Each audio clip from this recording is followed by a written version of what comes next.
Completeness, तो इसका कोई एग्जांपल होगा जो इनवर्स वाला होता है, sufficiency does not implies completeness? जी जी, चलिए सिंपल एग्जांपल देते हैं आपको। मतलब एक ऐसा एस्टिमेटर जो सफिशिएंट हो और कंप्लीट ना हो, यही कह रहे हैं ना आप? Yes sir. हाँ ले लो ना, x is uniform minus theta plus theta. अच्छा एक मिनट, हाँ बताओ इसमें सफिशिएंट एस्टिमेटर क्या आएगा? मतलब ये बोलना चाह रहा हूँ x1 और xn मिनिमम सब।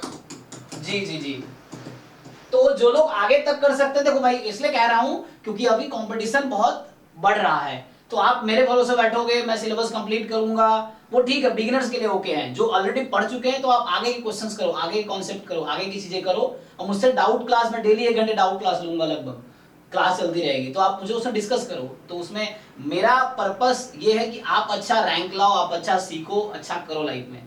तो उसके लिए जरूरत थोड़ी है जितना मैं पढ़ाया उतने में से ही पूछो, आप आगे का भी पूछो, कोई दिक्कत नहीं है, आप मेहनत करो। हाँ जी सर आप सब व्हाट्सएप चेक कीजिए, मैंने क्वेश्चन भेजा। अरे एक मिनट, इसका मैं डिस्कस करना है, इसको कंप्लीट कर देता हूँ, रुक जाओ। तो आपके क्वेश्चंस देखते हैं अभी। हाँ सो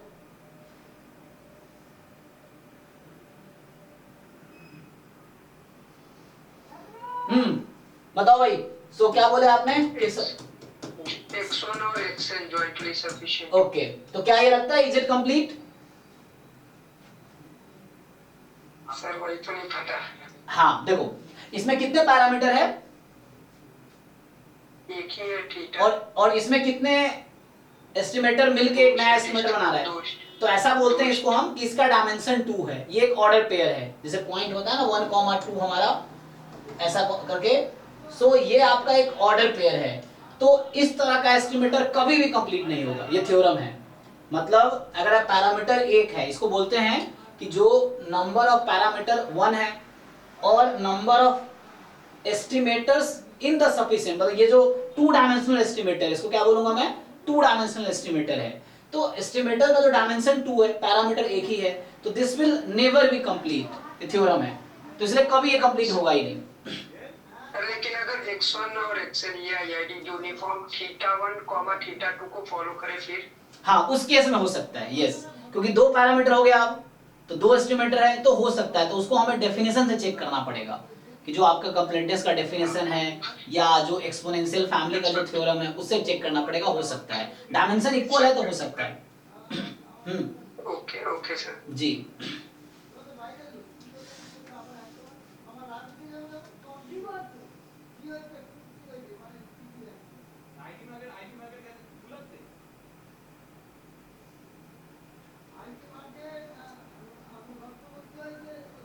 हाँ जी, ये आपका जो क्वेश्चन है, ये आईएसआई का क्वेश्चन, क्यों आप इसमें टाइम लगाओगे? इसको सॉल्व करना पड़ेगा मुझे खुद ही। देखो थीटा1 में थीटा2 सर मिल नहीं रहा है, तो इतना आसान थोड़ी है, इसमें क्या करना है हमें, हमारे पास जो है, क्योंकि इसमें थोड़े सा सोचने पड़ेंगे, सब्जेक्टिव क्वेश्चन है ना, वो भी आईएसआई के सब्जेक्टिव है, चलो ट्राई करके देख लेते हैं।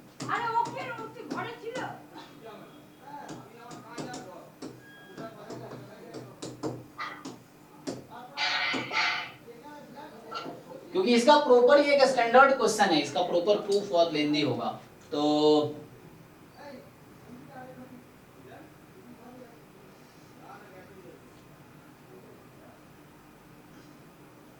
θ2 पॉजिटिव है, θ1 ये है, तो ये सॉल्यूशन लिखना है ना, ऑब्जेक्टिव होता तो मैं इजीली कर देता हूँ, क्योंकि प्रूफ लिखना मुझे बड़ा वो लगता है, टाइम टेकिंग लगता है प्रोसेस।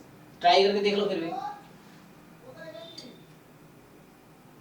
एक मिनट बताओ भाई। तो यहाँ से पहले कंप्लीट सफिशिएंट निकालो, इसका क्या होगा ज्वाइंट पीडीएफ?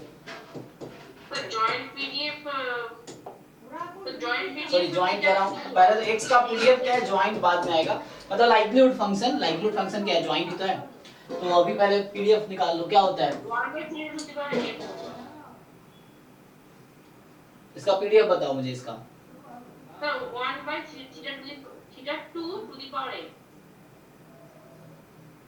एक तो पीडीएफ तो ठीक बता दो, इसलिए मुझे आप पे गुस्सा आता है, आप जल्दीबाजी में कुछ भी करते रहते हो। अरे केयरफुली सोच तो लो, यूनिफॉर्म एबी का पीडीएफ क्या होता है? 1/b-a। हाँ तो b माइनस ए कितना आएगा?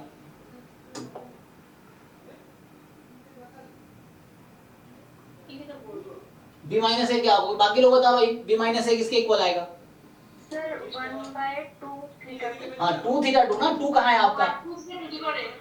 तो यही तो, आप यही गलती कर लोगे तो आगे तो गलतियां ही होंगी, तो आपको ये सीखना पड़ेगा ना। सो 1/2 थीटा 2, ठीक है। और ये आपके पास है जब आपके पास एक्स आई है इससे, अब आप लाइक्लीहुड फंक्शन इसका लिखोगे तो क्या होगा?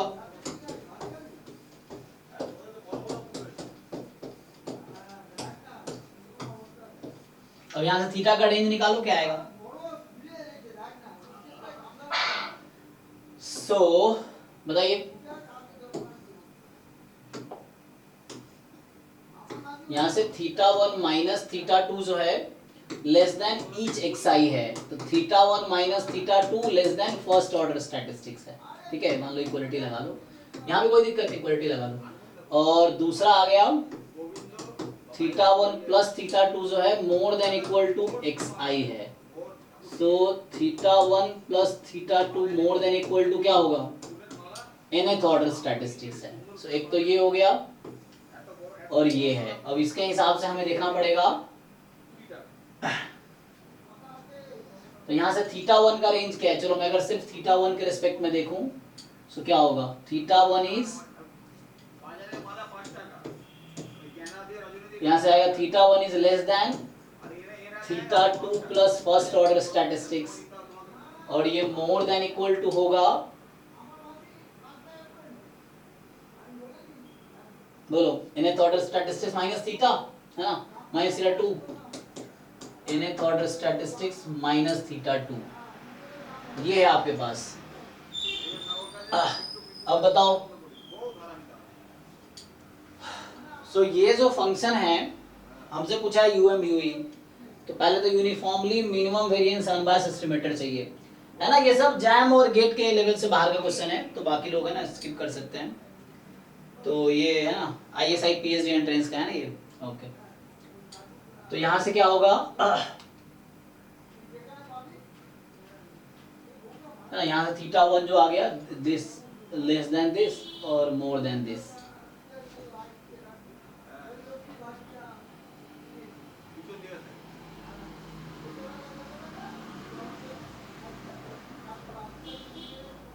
बताओ भाई। तो यहाँ से अगर मुझे इन दोनों का जॉइंटली अगर एमएलई निकालना होता तो क्या होता?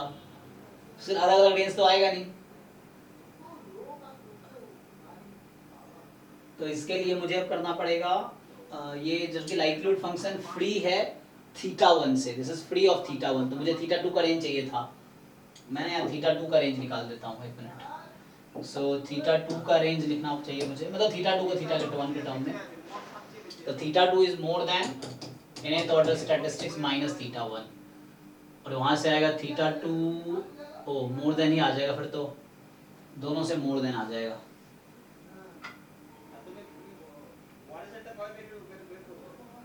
समझ लो मैं क्या बोलना चाह रहा हूँ। पहले क्या लिखा था मैंने?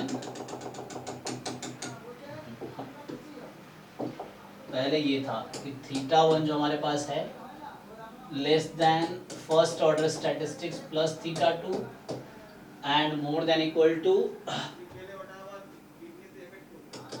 nth order statistics minus theta 2, ठीक है। ये है अगर मैं थीटा मतलब थीटा 1 को इसके टर्म में लिख रहा हूँ, तो अगर थीटा 2 का एस्टिमेटर आप ढूंढ पाएंगे थीटा 1 का आ जाएगा। और वैसे अगर यहाँ से तुम सोचो तो थीटा 1 अपॉन थीटा 2 जो होगा,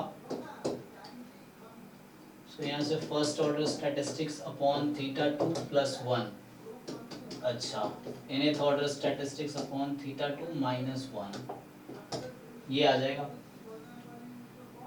ओके। तो इसका मुझे थीटा 2 का एस्टिमेटर चाहिए ना, तभी तो इसका निकाल पाएंगे। तो हमें देखना है कि अनबायस्ड एस्टिमेटर क्या होगा इसका।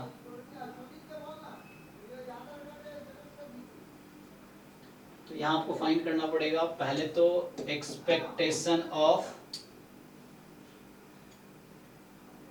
इसका अप्रोच ऐसे होगा, तुम्हें ना इससे जाना पड़ेगा, ज्वाइंट डिस्ट्रीब्यूशन लिखना पड़ेगा, फर्स्ट ऑर्डर स्टैटिस्टिक्स एंड, इसका क्या होता है फर्स्ट ऑर्डर स्टैटिस्टिक्स और nth ऑर्डर स्टैटिस्टिक्स का ज्वाइंट पीडीएफ पता है आप लोगों को? जिसका डाउट है स्पेशली बताओ। What is formula of joint distribution of this?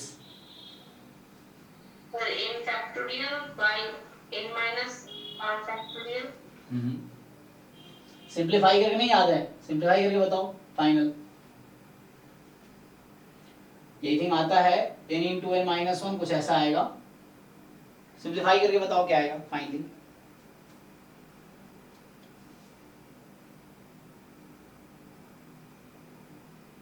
क्या चंचल पूछ रही थी सर करेंट लेक्चर रिकॉर्डिंग मिलेगी क्या? हाँ हाँ, वो डिस्क्रिप्शन में है ना लिंक, आप लोग देखो डिस्क्रिप्शन में एक लिंक है बैच 0 के नाम से, जो पढ़ा रहे बैच 0 है, मतलब बेसिक।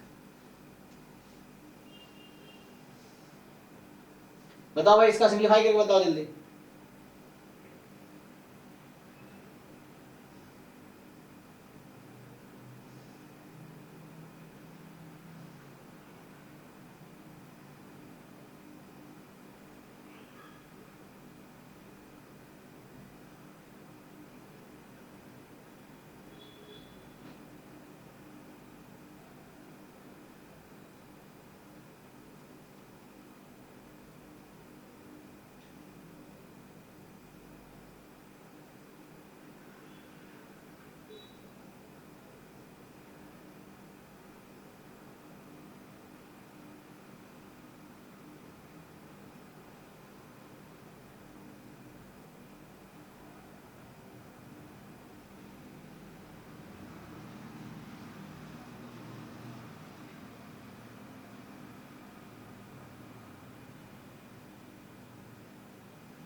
बोलो क्या आएगा? n into n minus one times क्या आएगा? सिंप्लीफाई करके बताओ क्विकली।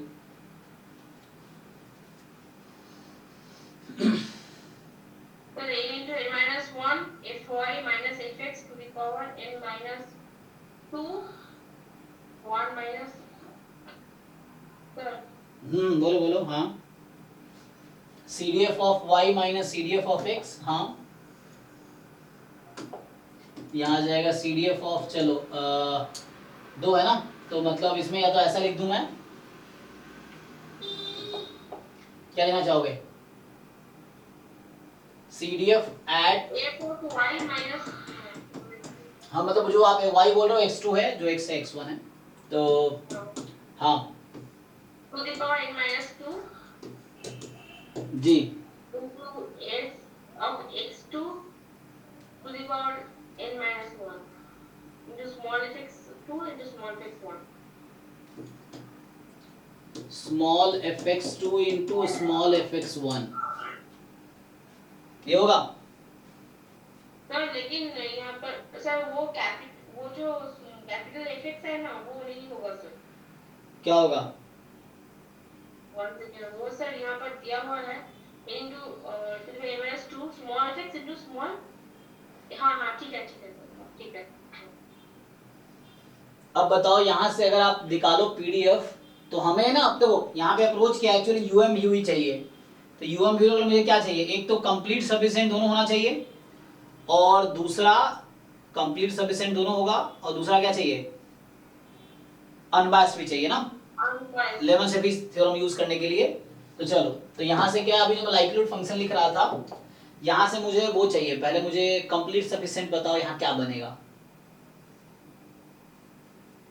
कंप्लीट सफिशिएंट एस्टिमेटर क्या बनेगा यहाँ पे? लाइक्लीहुड फंक्शन क्या कहता है अगर आप लिखते हो, मतलब वो फैक्टराइजेशन थ्योरम क्या कहता है? ऐसा हो जाए ना कि h ऑफ x और g of theta comma t, इस तरीके से।